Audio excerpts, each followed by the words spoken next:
What's up, guys? My name's TechnoTuner, and today I'm bringing to you my Burning Abyss Fiendsmith deck. This deck has a lot of capabilities of just popping off and doing random plays that can really get your opponent really worrying about whether you're going to negate stuff or pop cards on their field. In this case, we're going to go through a couple test hands. Of course, the normal play that we usually do is 2 test hands going first, and then 1 final one going second. Since this deck likes to go first to set up interruptibility or interruptions for our opponent, we're going to try and do the 2 going first test hands. So let's go ahead and hop right on into it and show you what the deck can do.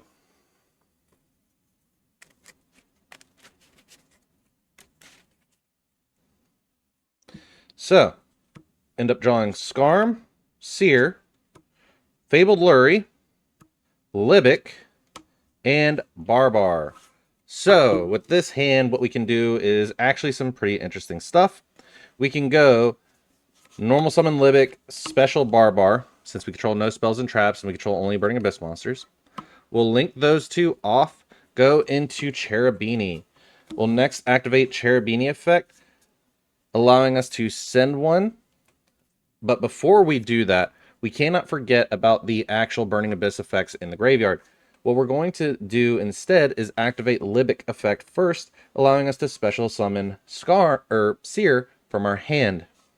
Does negates effects, so it will not blow itself up if another monster is special summoned. It wouldn't do that anyway since we're summoning it to a Cherubini link arrow. But since we have Seer here, we'll go ahead and activate Cherubini effect to send one. Level 3 monster from our deck to the graveyard, and it gains the attack. We can go ahead and send Fiendish Rhino Warrior, which will then allow us to send another Fiend. In this case, we could send Graph, so we can summon a Scarm from our deck. We'll go ahead and summon the Scarm. And then we'll overlay these 2 to go into a Dante. So we're going to activate Dante effect, detaching Seer. Seer effect will resolve on the new chain, but we're going to go ahead and mill the top 3. We hit a Boyo, a Fiendsmith Engraver, and a Graph. So since we already activated Graph effect, we can't activate that, but we can get Boyo's effect, allowing us to add a Mutiny in the Sky from our deck to our hand. So we'll go ahead and grab the Mutiny in the Sky. Sorry, it took me forever to actually get that shuffled. I was dropping cards. Anyways, from here, since we already have that new chain, Seer would have triggered, allowing us to summon a Graph from our graveyard. Then what we can do is take these 2, go directly into our Moon of Closed Heaven, trigger Dante effect in graveyard and Scarm effect. Dante effect to get us a Graph, Scarm at the end step to get us a Burning Abyss monster from our deck to our hand. We'll go ahead and link off Moon into Requiem.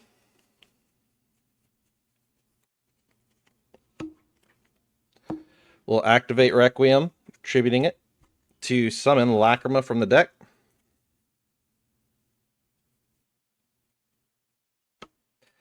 We'll next go ahead and activate Lacrima to send a Fiendsmith Engraver from our deck to the graveyard.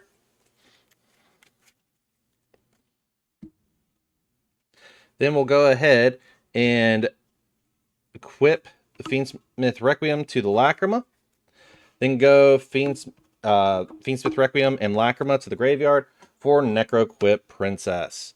We'll next go ahead and then special summon the Engraver from our graveyard by shuffling back Moon into our extra deck. So we have this right now. We'll go ahead and overlay these 2, place them over here, make us a DDD Wave High King Caesar. So we have our Omni Negate online. Yes, it did take more than 5 summons, so it could have already been nibbed, but we're going to be able to recuperate either way. We'll next activate the Mutiny in the Sky, allowing us to fusion summon by using monsters in our graveyard. So the 3 that we're going to want to use are Boyo, Graph, and Seer. We'll use these 3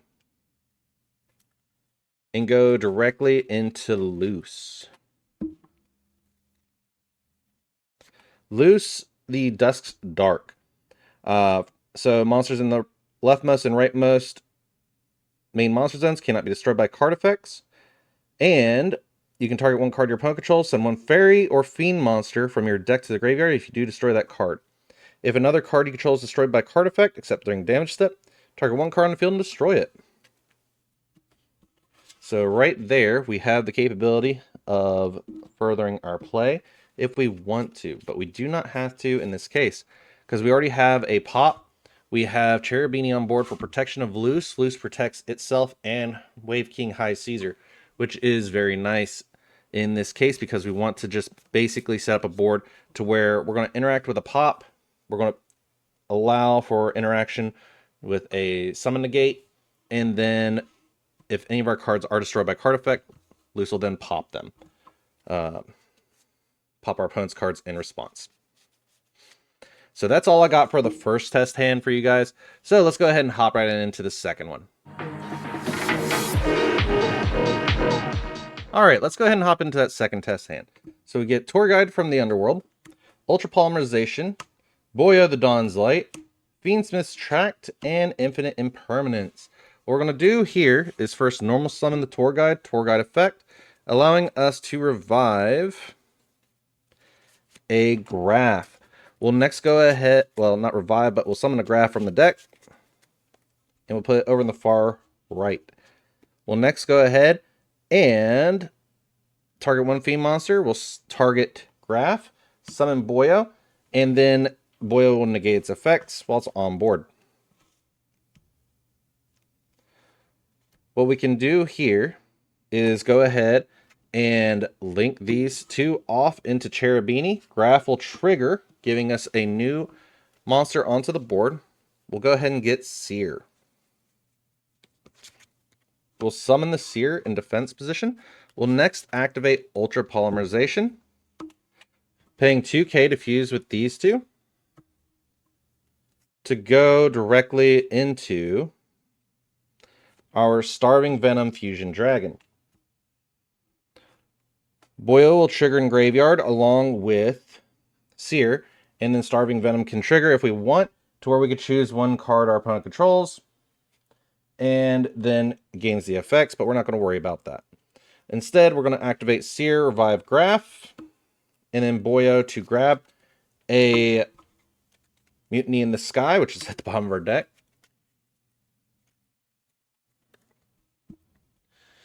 And then we'll go ahead and activate Ultra Poly Engrave by banishing it to summon back both Seer and Boyo with their effects negated and their attack at 0, or attack and defense at 0. We'll next overlay Boyo and Seer into Dante. We'll go ahead and activate Dante effect, attaching Boyo to mill 3. We hit a Seer, a Boyo, and a Mutiny in the Sky.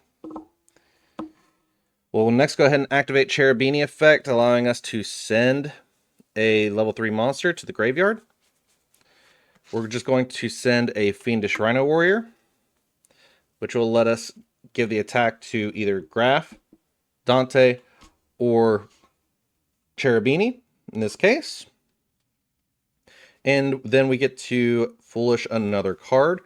We're going to Foolish a Scarm for recovery. So basically, the Scarm effect will trigger at the end step, where we can then draw a card, or well, not draw a card, but get a Burning Abyss monster from our deck to our hand.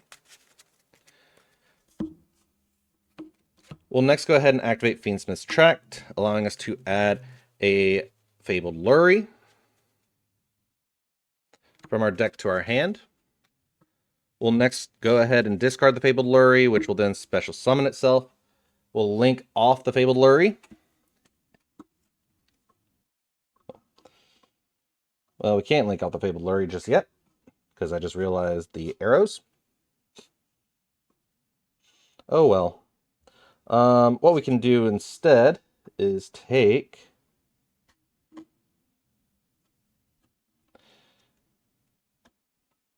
Let's see here.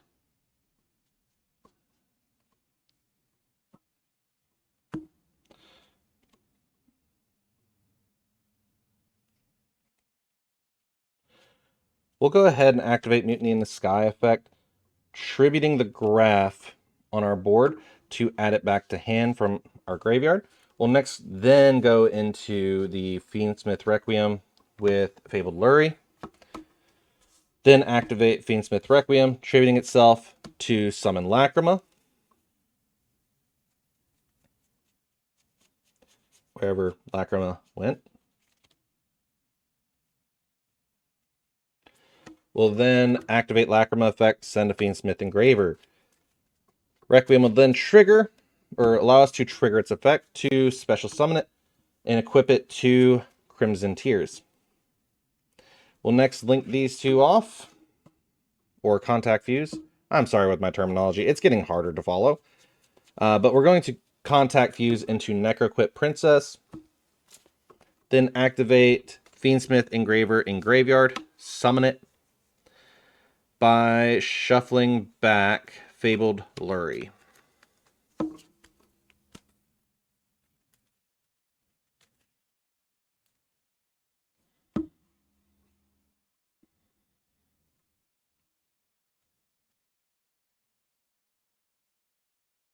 We'll go ahead and take Fiendsmith Engraver and Necroquip. Actually, we'll do Fiendsmith Engraver and Dante. There's a reason for this. Allowing us to go directly into Fiendsmith sequence. And then go from that, do Fiendsmith sequence effect, shuffling back Fiendsmith Engraver, Fiendsmith Requiem,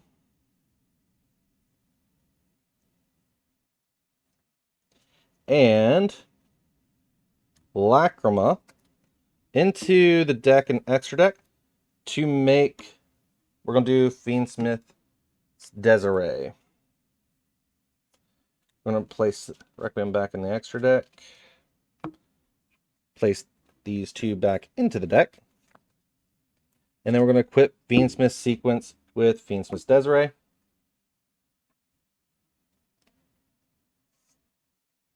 Activate Mutiny in the Sky, allowing us to fusion summon one additional monster. So we're going to fusion summon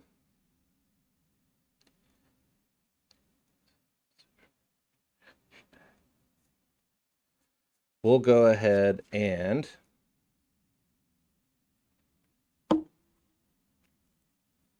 set up Loose by using Graph, Seer, and Boyo. Shuffling those back into the deck.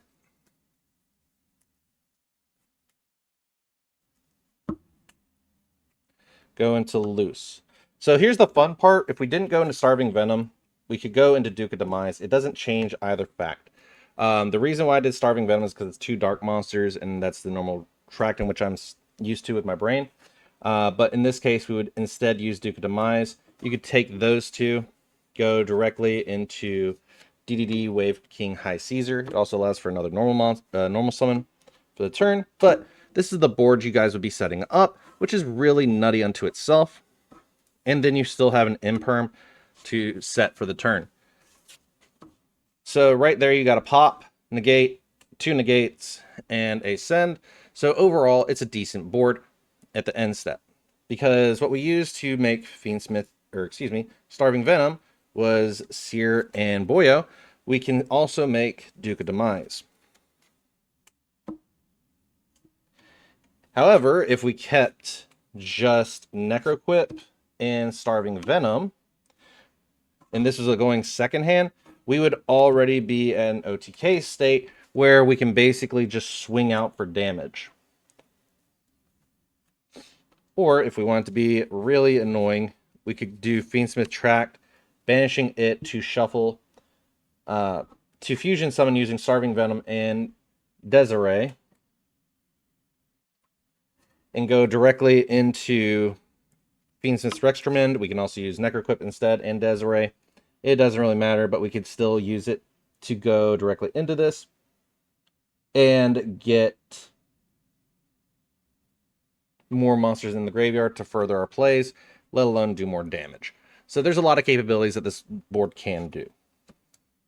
All right, so let's go ahead and take a look at our final hand, which is going to be us going second.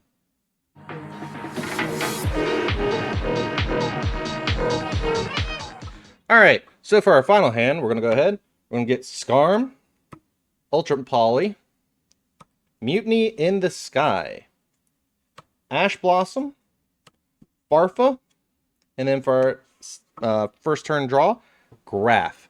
Since we're going second, we would be able to draw into the Graph. So let's see what we could do from here. We'll go ahead and normal summon the Graph, special summon Farfa, and then activate the Ultra Poly, paying 2k to fuse with these two. This is where we're going to go directly into our Starving Venom Fusion Dragon, so we can steal the effect of one of our opponent's monsters, and then do other options. Instead, we're not going to trigger Graph just yet. We're going to activate Ultra Poly, banishing it again, summon these two with their effects negated, and then link them off. Go directly into Cherubini. Graph effect will then now trigger, allowing us to summon Seer. From here, we have capabilities of doing other plays. But we're not going to summon the Starving Venom to the arrow that the Cherubini is pointing to. Sorry about that. So what we're going to do next is special summon the Skarm, and then overlay these two. We're going to go directly into our Dante. We're going to detach the Seer. Mill 3. Hit a Farfa, a Libic, and a Boyo. We do not have a actual trigger for the Libic. Seer would then trigger, and Boyo could trigger. So what we're going to do is first special summon from the graveyard, then Boyo to add a Mutiny in the Sky. So we'll go ahead and summon out the Graph. Actually, we'll summon out the Libic, so we have a way of furthering our plays. Then Boyo to grab us a Mutiny in the Sky from our deck. Sadly, Mutiny in the Sky is a hard once per turn. We'll next take these two and link into Moon. We will go Moon, well, into Moon, then Litbic would be activate chain 1, Dante chain 2 to add us a... We'll go ahead and add Graph back to our hand, and then Libic will let us special summon it. We'll summon it to the arrow, and then we'll go ahead and link off into Fiendsmith Requiem. Normal play, you know where we're going. We're basically going to tribute it off, go into Lacrima. Lacrima effects send Engraver. Engraver then can trigger once we're done with all this, but we're going to then equip Requiem. Equip Requiem to Lacrima. Link off with these two. Well, not link off, but contact fuse into Necroquip. Then what we can do here is go Engraver, summon itself, shuffling back the Moon of Closed Heaven.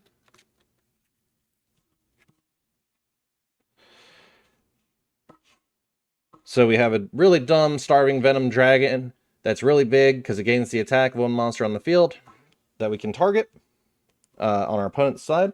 It also can gain the effects if we really want to, so we could turn into a negate or a pop, but we're not going to worry about that just yet. Instead, we're going to link off with these two into Fiendsmith Sequence.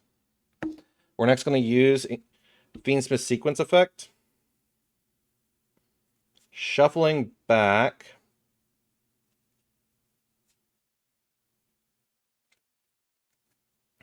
Fiendsmith Engraver, and we'll do Boyo. There's a reason why I'm doing this, and you'll see as to why. We'll shuffle them back in to go into Duke of Demise. The Duke of Demise has a very interesting effect. During the main phase, you can immediately, after this effect resolves, normal summon one monster. You can banish this card from your graveyard, target one level 4 or higher fiend or zombie monster in your graveyard, add to your hand. We're not going for either of those effects. However, we are going to overlay them into DDD Wave High King Caesar, just in case there's any kind of funny shenanigans that they're wanting to do. We'll next now activate the Mutiny in the Sky. We're also going to move this over to here when we summon it. And we're going to fusion summon Loose by shuffling back Farfa, Graph, and Seer.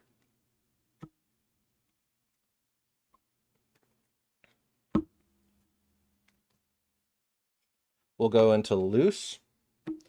Loose effect, we can send one fiend or fairy monster from our deck to the graveyard and target one card our opponent controls, and send that card to the graveyard once we send one fiend or fairy to the graveyard. Instead, we're just going to go ahead and cycle back into the graveyard a Fiendsmith Engraver to pop a card. We'll next activate Cherubini effect to give itself extra attack by sending Fiendish Rhino Warrior. So it'll gain an additional 1400 attack, but we have the interesting effect of sending another card. We'll go ahead and send Farfa. Farfa, as long as we didn't special summon it this turn, which I do not believe we did. Nope, we did. So if we did, we could actually Farfa effect to banish another card on the field until the end step. Doesn't really matter. But right now, this is the board we're staring at. We have a 3500, a 2800 plus whatever attack we decide to steal, a 2800 beater, a 1200, and a, correct me if I'm wrong here, a 1900 attacker. So right there we have 35. We're going to say at least 3k, so that's 65 plus 28. We already got capabilities for going for game. However, if you want to continue on with your plays, there are other things that you could do to activate and go a different route. But this is the going second board that I put up most of the time. I hope you all do appreciate this kind of video and enjoyed the video. So, that's all I got for you guys today. Until next time, I hope you all have a great one. And if you did like this kind of content, please go ahead and leave a like and subscribe, and I'll see you in the next one. Is it okay if I'm to say I'm catching feelings from all the dealings? Am I astray? What do you say? How are you feeling? Is it the same?